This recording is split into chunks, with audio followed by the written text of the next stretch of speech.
There are only three things you need to know about what Instagram is doing to you. Just three. And once you see them clearly, with research backing it, you will realize why posting personal stuff on Instagram is actually doing you more harm than good. Stay till the end because this is not just an opinion, it is data backed. Now, on the surface, Instagram feels very harmless. You share your milestones, your good moments, your bad moments, you connect with people. But beneath the filter and the fun, a growing body of research says that it's reshaping how we feel, we think, and we function in our day to day life. Studies from institutions like Northwestern University, Pew Research Center, and Child Mind Institute show that social media, especially highly visual platforms like Instagram, affect our attention, our confidence, and emotional health in very powerful ways. If you're new here, I'm Jaslin, a senior director in tech, and on this channel, we share real conversations on life, leadership, and everything in between. Welcome. Today we are planning to unpack three big ways in which Instagram affects you. By the end, you will know why stepping back, especially posting about your personal things, could be one of the best things you do for your mind. So to give a little background, I was an Instagram junkie. I used to post everything on Instagram.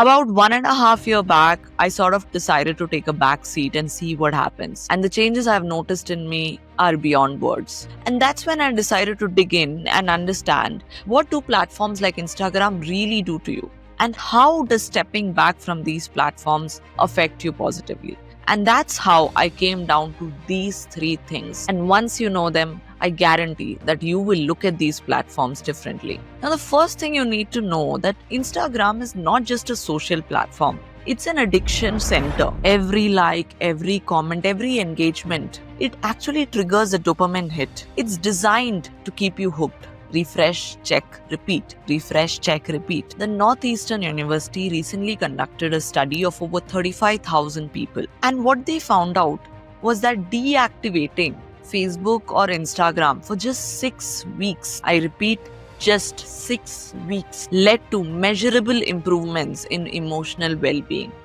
Almost up to 22%, as effective as professional therapy for boosting mood and reducing anxiety. That's massive because it shows that the minute you decide to break from the cycle, your brain begins to reset. It's not just anecdotal, right? Exploding Topics recently conducted a research and they found out that an average person spends over 2 hours 22 minutes every day on social media. Don't believe me? Check your screen time on your phone and you'll be amazed. This totals to 4 trillion hours globally every year. That's basically a full working day gone every day. Even Pew Research shows that 45% of teens have actually admitted that they spend too much time on social media and they should be cutting back. The truth is, people already feel the loop of this addictiveness.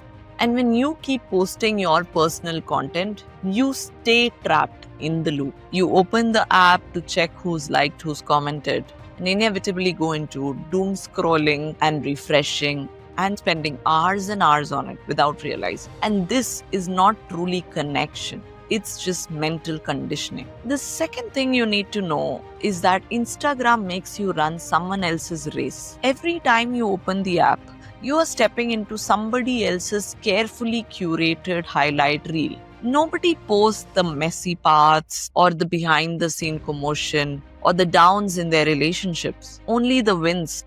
And your brain starts to compare your real life to someone else's filtered version. A research conducted by Frontiers in Psychology found that what happens is something called upward social comparison. Comparing yourself to people who you think are more successful, more happier, more beautiful, or more accomplished. This in itself degrades your self-esteem by 9%. And you do this every day, imagine what it does to your self-esteem. The Child Mind Institute calls it out that while social media does not directly lead to depression, it creates the perfect conditions for it. Isolation constant comparison, and displacement of activities that can actually make you feel good. Even more telling was how the Pew research showed that 48% of teenagers actually believe that social media has a negative impact on them.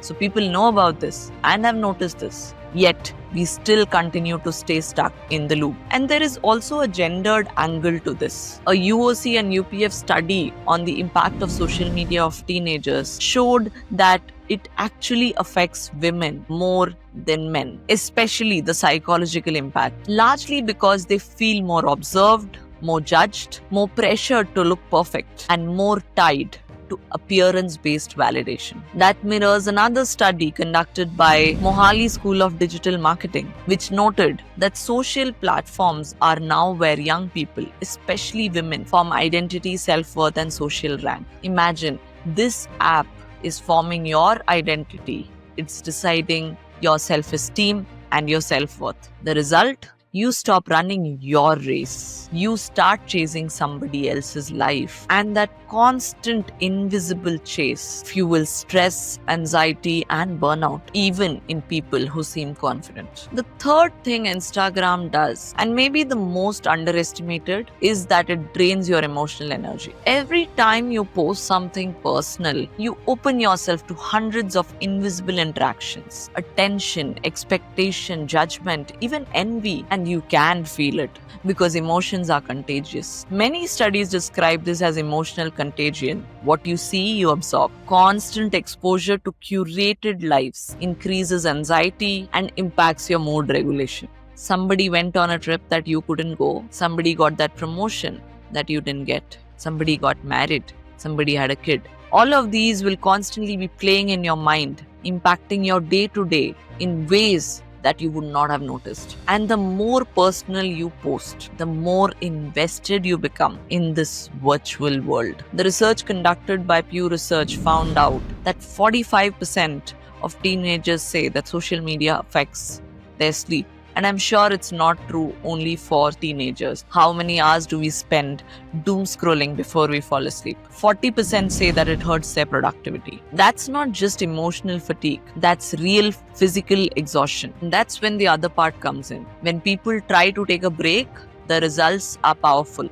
As I previously stated, a research conducted by Northeastern University showed that a mere 6 weeks break from social media platforms like Instagram boosts emotional well-being. So maybe the next time you feel that you're constantly anxious, try pulling back from these social media platforms and see how it affects you. Women in particular carry more of the emotional load. In fact, the research by Exploding Media found that out of all age groups, females between the age of 16 to 24 spend over 3 hours on social media daily. This added exposure means heavier psychological strain. So this is not just about screen time, it's about energy time. Every scroll, every post, every check pulls at your emotional battery, and then you have nothing for the real life. So let's recap the 3 things research tells us. Instagram operates as an addiction center with feedback loops that hijack your dopamine. It traps you in upward comparison, eroding confidence and distorting identity. It drains your energy